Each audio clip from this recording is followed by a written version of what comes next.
Fala galera do Podcast Mão, bastidores aqui da zona mista do Pacaembu, após a classificação do Corinthians nas penalidades contra o Santos, ali no sufoco ali, o Santos conseguiu o golzinho ali para levar a decisão para os pênaltis nos últimos minutos, e ali na classificação de pênaltis, 7-6 o Corinthians conseguiu a classificação. Uma palavrinha? Vamos ver aqui, falar com a Mari. E aí Mari, tudo bom? Nossa, tem alguém vivo aí?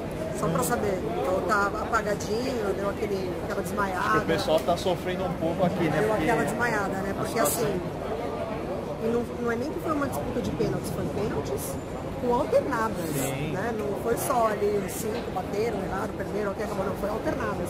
Inclusive com o Danilo Avelar ali, né, no bolo, que graças a Deus ele mudou o lado que bate. Deus eliminou, e pra ele eu falo até muito mais pelo jogador, né? Assim, o torcedor, é claro, se sofresse uma eliminação e tal, mas quando esse tipo de tabu persegue o jogador é muito triste, né? Sim, tanto então, é que ele foi um dos últimos do Corinthians a bater o pênalti. Exatamente, não ia bater, né? Foi nas alternadas, não ia bater, mas bateu, deu tudo certo, assim, tudo certo que camufla o que aconteceu com o Corinthians. O Corinthians foi muito apático hoje. O Carilli falou na coletiva dele, toda pergunta que faziam pra ele, ele terminava com: não estou feliz, não estou satisfeito, não fui bem.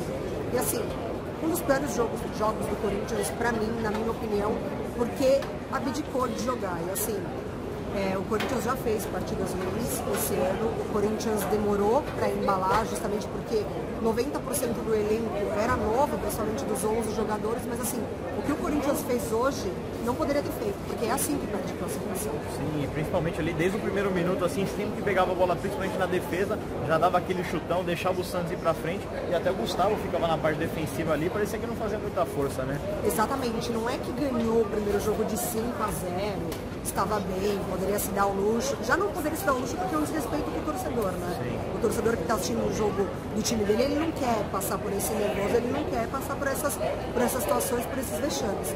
Então assim, já não tinha a melhor das vantagens, não enfrentava um time que tem peças abaixo, enfrentava um Santos de um São Paulo que é muito inteligente e contou um pouco com a sorte, na verdade contou com o Cássio, né? Sim, porque o Cássio, melhor goleiro do Brasil, inquestionavelmente, poderia ser o segundo melhor goleiro do Brasil no lugar do Cássio, que o Corinthians saia desclassificado. O Cássio fez pelo menos umas 5 defesas espetaculares que salvaram o Corinthians, essas defesas. Por quê? Porque o Corinthians não tinha ataque, o Corinthians não tinha ligação, o Corinthians não triangulou, nem as bolas alçadas o Corinthians conseguia fazer. O que o Gustavo pede, né? Porque quando o Carilli entra com o Gustavo, essa é a jogada do Corinthians. Cleison não conseguiu de um lado, o Pedrinho não conseguiu. O Pedrinho pareceu que nem entrou em campo hoje, tanto que o Carilli nunca volta do intervalo com uma alteração. É a primeira coisa isso é raríssimo. O Wagner Love subiu primeiro que todo mundo, já foi para aquecer. Exatamente, chamou o Love, colocou. No meu ponto de vista, eu acho que o que está faltando para o Carilli é ele ter um pouco mais de variações de jogada, mas variando as peças. Ele tem que mudar um pouco a formação tática também, né? Porque variando as peças, porque ele parece que ele entra com os mesmos jogadores por ter confiança neles, mas ele tenta fazer coisa diferente que esses jogadores não proporcionam para ele. Sim. Entendeu? Por exemplo, assim, um Gustavo. O Gustavo é o cara da área, é o cabeçador. Dificilmente o Corinthians vai funcionar com ele voltando muito. Dificilmente o Corinthians vai funcionar com ele triangulando pelo chão. Não, o Gustavo é só chuveirinho na área. Então, assim, se você entra com o Bozelli, o jogo já é diferente. Se você entra com o Jadson, o jogo já é diferente. O Sornoso, o jogo já é diferente, mesmo com o Pedrinho e o Love. É que o Pedrinho hoje realmente não estava no melhor dia, pode dar muito mais do que ele tem dado. Quando dá, faz a diferença pro time, porque não dá para culpar o Carilli por essa alteração, porque nós, imprensa, torcedores, estavam pedindo isso. O Love realmente não estava vindo bem. Os 3 jogos caindo. Porém, deu o azar do Pedrinho entrar numa fase péssima, de não ter jogado nada, de ter comprometido um pouco, porque quando ele faz dupla com o Fagner, eles descem muito bem. E nem o Fagner estava descendo tanto hoje, porque o Corinthians estava chamando o Santos. Então o Fagner não podia dar mole ali para a lateral dele, que é a lateral ali, ninguém passa, ninguém tasca. Então o resumo dessa noite é que passou, legal, bacana, isso dá moral.